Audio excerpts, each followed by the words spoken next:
Gemini, and welcome back to the channel. And if you're new here, it's Kay. I'm an astrologer, numerologist and spiritual witch here on YouTube.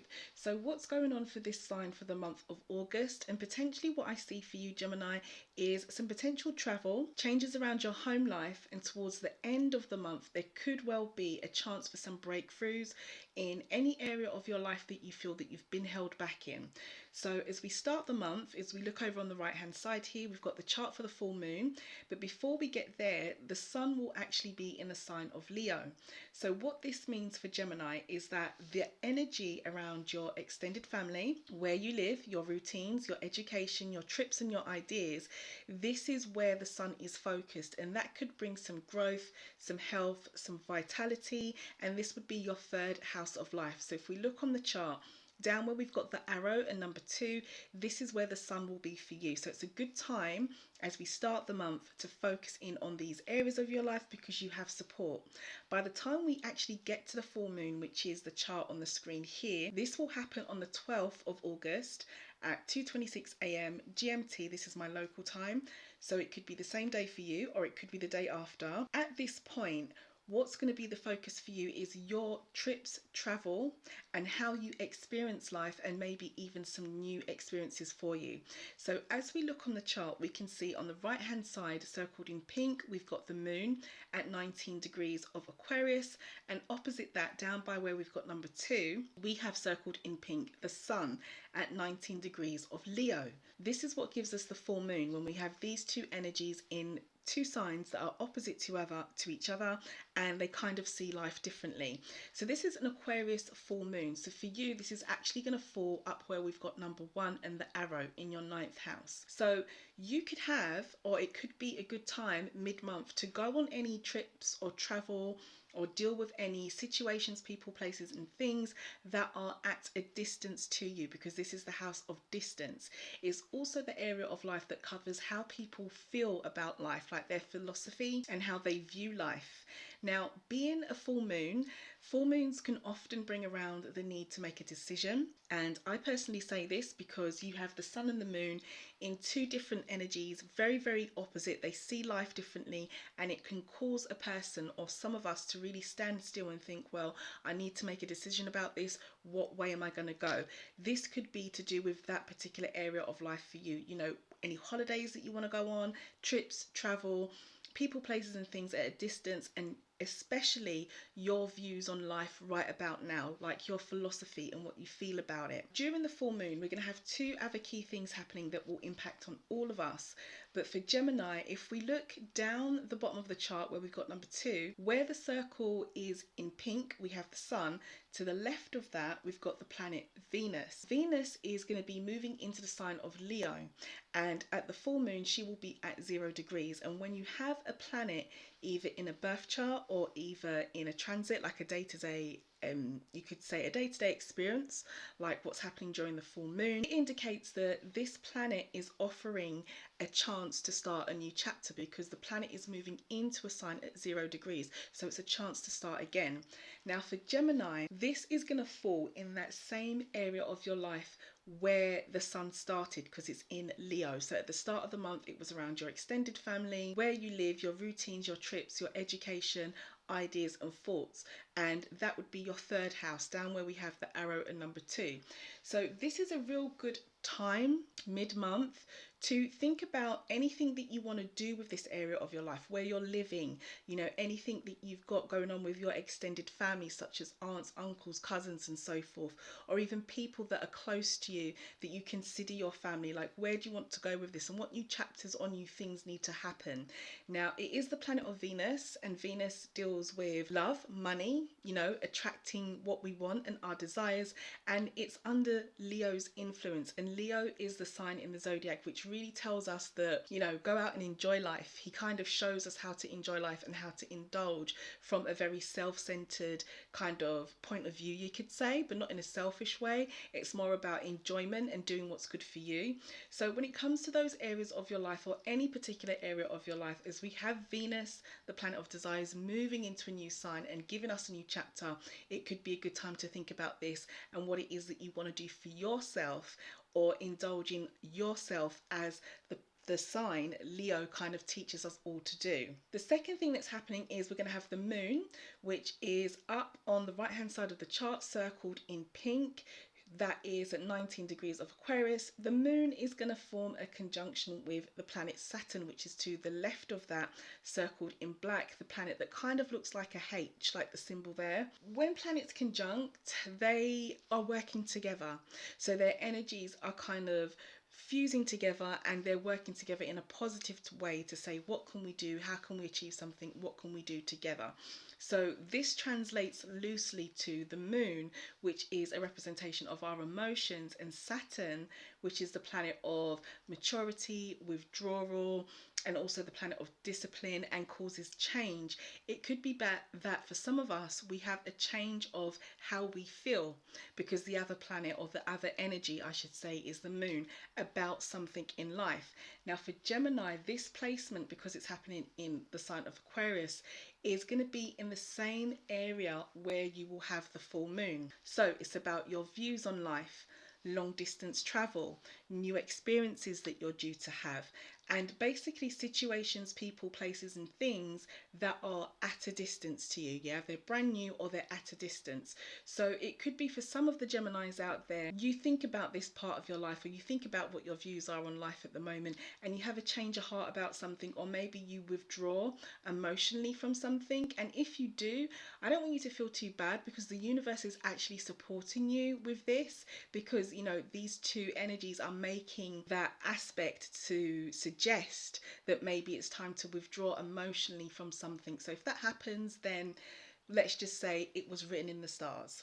So moving forward, as we start to move through the month and we pass the full moon and we head towards the end of August and we head towards the new moon, which will be in Virgo this month, the sun would have shifted from the sign of Leo and moved into the sign of Virgo. So for you, Gemini, what's under the spotlight now is your home, your family, your private life, what you call secure in life, things that have happened in the recent past, and potentially anybody that you consider a mother figure in your life.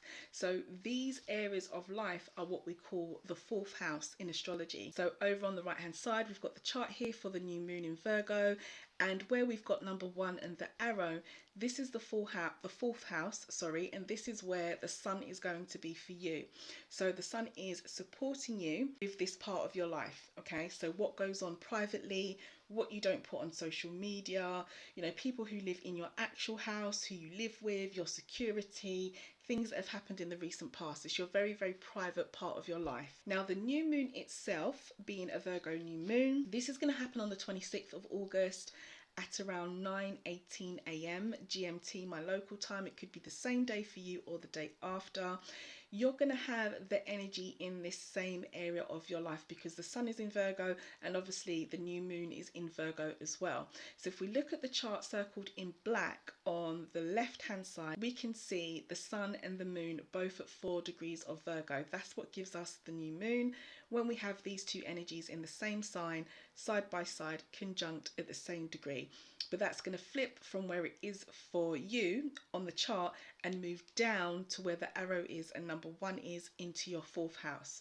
So new moons are about new opportunities, new cycles, starting things afresh, you know, thinking about what it is that I want to do that's different, or how you want to move forward with something in a way that hasn't been going the way that you want. So how do you want to change it to create a new cycle? So it could be that your home life is an area of your life that the universe is supporting you with making a change with, or making any new circles or cycles with, or maybe even working with your family or whoever you live with, or things that have happened in the recent past, or even your overall feeling of security in life and making a change here. Now, one key thing that is happening around this new moon is that we're going to have the planet Uranus form a conjunction with the North Node in the sign of Taurus. So on the other side of the chart, what we've got circled in pink here is we can actually see that. The lighter green we can see this is the North Node, and then just above that, the kind of turquoisey blue colour, this would be the planet Uranus. And you've got Uranus, the turquoisey colour, at 18 degrees of Taurus, and below that you've got the North Node at 16 degrees. So it's quite a close conjunction because you've got 16 and 18, there's only a couple of degrees between them. Now for you, Gemini, this is where I was talking to you about at the beginning of the horoscope, that there could be some kind of breakthrough towards the end of the month for you in some area of your life, because this aspect is going to fall in where you feel held back. It's going to fall in the area of life of what you think is holding you back, when other people may holding you back, things that you desire deep down in your life, but maybe you're resisting it for some reason, or you're holding back from this. It's the area of mental well-being, spiritual communication, as in when we receive messages and guidance and intuition. It's also the area that deals with large institutions in life, so this can be law enforcement and hospitals and places like this, and we call this the 12th house. So where we have got the arrow and number 2 on the left hand side of the chart, this is where Uranus and the North Node is going to be for you. Now, how this translates in a very, very loose way is that Uranus is the planet of unexpected changes, and the North Node, it's not a planet, it's technically like a point of the moon, and the North Node talks a lot about our direction.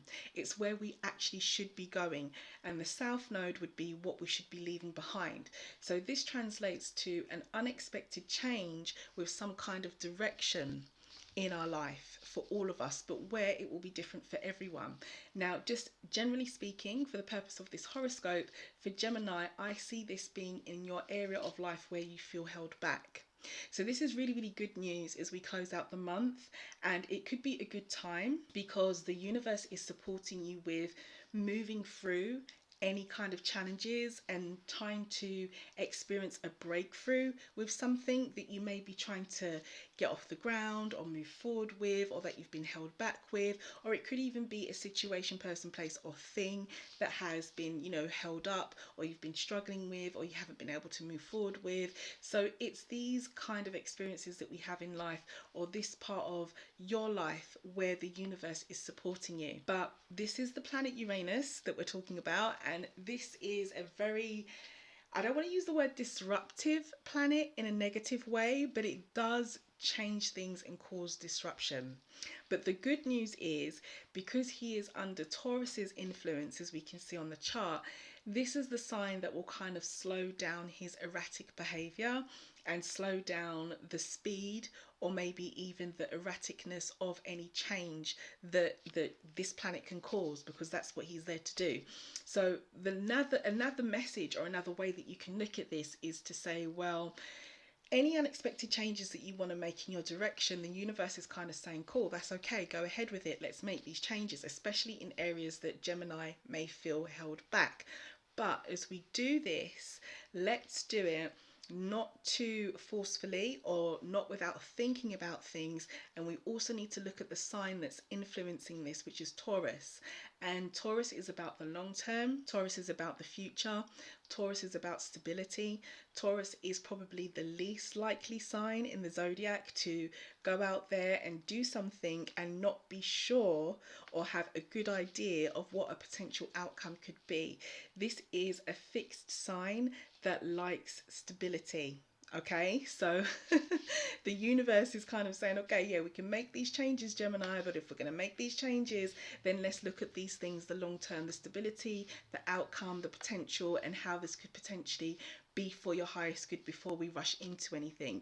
But that being said, even though Taurus is really influencing this, and it's influencing it from a more sensible kind of direction, like let's do this slowly and sensibly, it's still a big heads up from the universe to all of us that we could expect or should prepare for, or go ahead with some kind of planned and kind of well thought out, I should say, unexpected change or change of direction in our life. So that's all I've got for you this month, Gemini, because it's a pretty quiet month. in terms of what's going on in the universe, and sometimes that happens, you know, it's perfectly fine. The last few months we've had a lot of activity and I've had a lot more to report back for each star sign, but this month it is pretty quiet. But even though it's quiet, there are key messages here, especially around this Uranus and North Node conjunction and a change in direction, and also the new chapter which Venus is opening up for us all as well. So I hope you have a wonderful month, Gemini. I hope there was something here for you to help guide you through the month. Please do give the video a like if so, drop me a comment, let me know how it resonates as always. And if you're new here, why not subscribe? I'd love to see you here again, and I will catch you soon for your September horoscope. I'll see you then.